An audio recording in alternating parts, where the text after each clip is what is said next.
Hai Workaholic Friends, kembali lagi di channel Workaholic Class. Kali ini saya tidak membahas tentang mindset shifting ataupun personal branding sebagai seorang penulis. Tetapi saya akan membahas mengenai flash fiction. Karena Workaholic Class itu kan tidak hanya membuka kelas menulis tentang mindset shifting atau teknis menulis seperti di intuitive branding. Saya sendiri sangat suka dengan yang namanya flash fiction.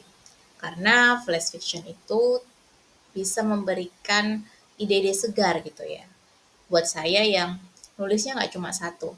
Saya juga nulis buku, saya juga nulis buat klien, mulai dari website hingga copywriting medsos. Jadi saya pengen sekali ada kegiatan yang bisa membuat ide-ide saya tetap segar, sekaligus flash fiction itu bisa membuatmu mendapatkan banyak hal. Salah satunya adalah memiliki bank ide.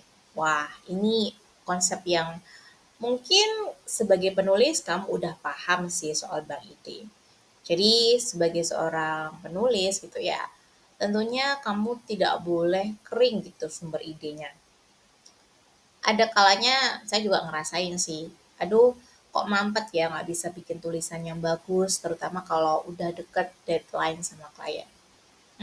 Jadi kalau kamu mulai merasakan hal-hal seperti itu, terutama kalau kamu kerjaannya adalah full-time writer atau remote writer, jadi pekerjaan utama kamu ya nulis gitu ya. Dan setiap hari harus ketemu dengan deadline, ketemu sama klien, pasti ada gitu ya sesuatu yang bikin kamu bosen dengan aktivitasmu sendiri. Saya sendiri masih kerja kantoran sih sekarang. Jadi aktivitas menulis itu nggak 100% saya kerjakan menjadi apa ya satu hal yang saya monetisasi untuk hidup saya gitu. Saya masih punya pekerjaan utama yang menggunakan bahasa dan juga hal-hal yang terkait kantoran. Jadi nulis itu masih side hustle sehingga tidak terlalu intens gitu ketemunya. Nah, kalau misalnya kamu seorang freelance writer yang menggunakan waktu dari bangun pagi sampai malam demi ngejar deadline dan juga mungkin diselingi dengan meeting dengan klien, kerjanya remote, tapi lama-lama bikin kamu exhausted atau capek sehingga bank idenya jadi berkurang. Nah, disinilah kamu perlu yang namanya flash fiction. Jadi kalau kamu nggak punya bank ide sebagai seorang penulis, yang pastinya kamu jadi mudah nyerah gitu buat nyari tema. Nah ini terutama ini buat kamu yang penulis fiksi ya, ini penting nih, kamu harus ingat-ingat nih. Kalau emang kamu belum pernah nyoba nulis flash fiction atau masih jarang bikin soal itu, sekarang kamu bisa mulai nih. Nulis fiksi itu butuh variasi. Kamu butuh sebuah keunikan. Jadi kalau kamu nggak punya bank ide untuk nulisin cerita atau plot, ya sama aja kayak kamu udah susah gitu untuk ngembangin plotmu sendiri. Yang kedua, ini yang pernah saya alami ketika saya tidak mengenal flash fiction, yaitu saya tuh kalau punya ide, apalagi kebanyakan itu munculnya ketika lagi bengong atau lagi tidur gitu ya. Jadi kalau ada ide menarik buat cerita fiksi saya terus nggak saya tulis, biasanya jadinya lost gitu, idenya hilang. Tapi Kak, gimana kalau waktunya sempit? Nah, itulah gunanya flash fiction. Dengan flash fiction, kamu bisa langsung masuk ke konflik, ceritakan lalu bikin sesuatu yang menarik buat nanti dikembangkan entah jadi cerpen atau novel. Kemudian stres. Kalau kamu nggak punya bank ide nih, terutama apa ya, kalau saya bilang buntu gitu intinya. Ya pastinya kamu bisa jadi stres. Kamu juga ngerasa bahwa kamu nggak berguna gitu. Karena kan seorang penulis itu kan yang dilihat adalah idenya kan. Jadi kalau kamu sekarang ngerasa kayak aku kok ini ya nulis fiksi kok mampet ya. Mungkin kamu butuh berlatih namanya flash fiction. BTW, saya udah menjadi beberapa apa ya, pernah menjadi finalis juga, pernah menjuarai juga, juara satu dan juara tiga. Oh sorry, 3 kali. Yaitu yang pertama saya menjadi juara satu untuk kompetisi nulis di AE Publishing. Yang kedua saya juga menjadi juara untuk nulis Black Fiction di akun storyal.co yang sayangnya sekarang udah tutup. Dan yang ketiga, saya juga pernah menjadi juara lomba nulis. Tulisannya itu cerpen, tapi kalau dibilang cerpen juga kurang panjang sih. Jadi saya bisa kategorikan ini sebagai flash fiction, yaitu di penerbit Elunan. Saya juga beberapa kali lolos nulis flash fiction di antologi-antologi seperti penerbit Harvey. Ternyata dari hobi menulis flash fiction itulah akhirnya saya jadi nggak nyesel gitu karena saya nggak akan kehilangan ide menarik.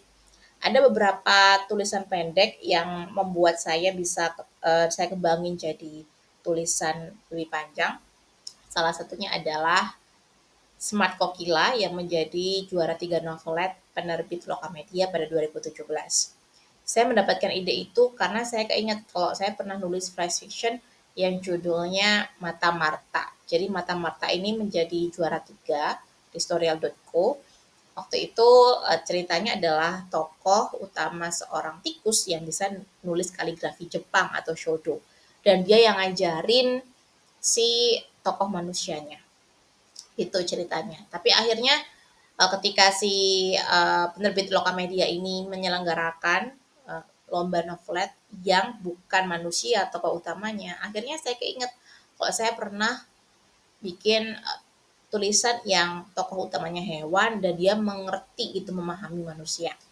Dan itulah akhirnya terwujudlah tokoh kumbang yang bisa memahami bahasa manusia. Tapi konfliknya berbeda dengan Mata Marta. Kalau Mata Marta itu konfliknya adalah tentang hubungan antara ibu dan anak. Kalau yang di cerita ini, kalau yang di novelet Smart Kokila, itu saya ambil hubungan persahabatan dan juga lingkungan gitu. Nah, jadi ada ide gitu kan, nggak harus sesuatu yang pure baru. Kita tinggal modif aja ide tersebut. Dan saya ambilnya dari apa kalau bukan flash fiction. Flash fiction itu bisa melatih kamu agar kamu punya purpose. Jadi kamu punya tujuan di tiap aktivitas nulis. Gitu. Nah, jadi kalau sekarang kamu ngerasa kamu nggak punya tujuan, kamu ngerasa kayak lost, terutama kalau nulis fiksi ya, tentunya kamu sedih dong gitu kan, itu pasti. Nah, gimana caranya supaya kamu bisa bikin tulisan yang kuat, maka kamu perlu belajar untuk nulis flash fiction. Kemudian page turner. Maksudnya apa page turner itu? Ini cocok buat kamu yang suka nulis novel atau belajar nulis novel. Setiap bab itu layaknya dibikin sesuatu yang membuat pembaca itu betah dan penasaran hingga halaman terakhir. Nah, flash fiction itu kan kuncinya adalah ada gong, ada bom dalam cerita tersebut. Yang tentunya harus masuk akal ya, jadi nggak ujuk-ujuk muncul. Di sinilah kamu akhirnya belajar menyusun remah-remah cerita dan juga kamu menyusun gimana caranya mengarahkan logika pembaca lalu membalikkannya di ujung. Itu adalah tujuannya flash fiction. Jadi nggak cuma sekedar memutarbalikkan ending sesuka lu gitu ya, tapi membuat sebuah cerita yang memang tetap bisa diterima dengan logika, cuma tidak bisa ditebak gitu maksudnya. Jadi nanti kalau kamu terbiasa nulis itu, ketika kamu nulis bab-bab di dalam novel, kamu punya feeling gitu. Karena nulis fiksi itu butuh sense of feel. Kamu nggak cuma bisa mentingin cerita itu harus seperti keinginanmu. Harus ada feelingnya dan juga pastinya ada logika. Jadi tidak hanya sekedar apa ya bombastis tapi ternyata nggak logis gitu. Kemudian flash fiction itu bisa bikin kamu menyusun rencana storytelling untuk novel. Jadi ini semacam testing gitu ya. Kamu bisa ngetes ide tersebut, kamu bisa publikasikan di mungkin di Wattpad atau di media sosial yang khusus bahas fiksi. Apapun itu. Kamu bisa sharing ke teman pembaca dan bisa tanyakan pendapat mereka. Gimana nih flash fictionku? Bagus nggak idenya? Gitu. Dan yang terakhir, pastinya ini akan membuatmu cermat dan kreatif karena kamu harus menyusun dalam ruang yang terbatas. Biasanya flash fiction itu karena lebih pendek ya dari cerpen, jumlah katanya dari ada yang 100 kata, tapi kebanyakan rata-rata tuh 500 sampai 1.500 kata. Jadi itu flash fiction itu jumlahnya segitu. Kayak artikel, tapi ini fiksi. Jadi kamu harus mikirin gimana caranya masuk ke konflik, terus alurnya seperti apa, hingga memunculkan plot twist. Jadi ini adalah manfaatnya kalau kamu punya bank ide dari menulis flash fiction. Nah, ini yang bisa saya sampaikan. Berikutnya nanti akan saya bahas beberapa hal terkait flash fiction atau mungkin topik-topik yang lain yang ingin kamu request soal intuitive branding atau personal branding sebagai penulis dan juga mindset shifting atau perubahan-perubahan mindset bagi seorang penulis.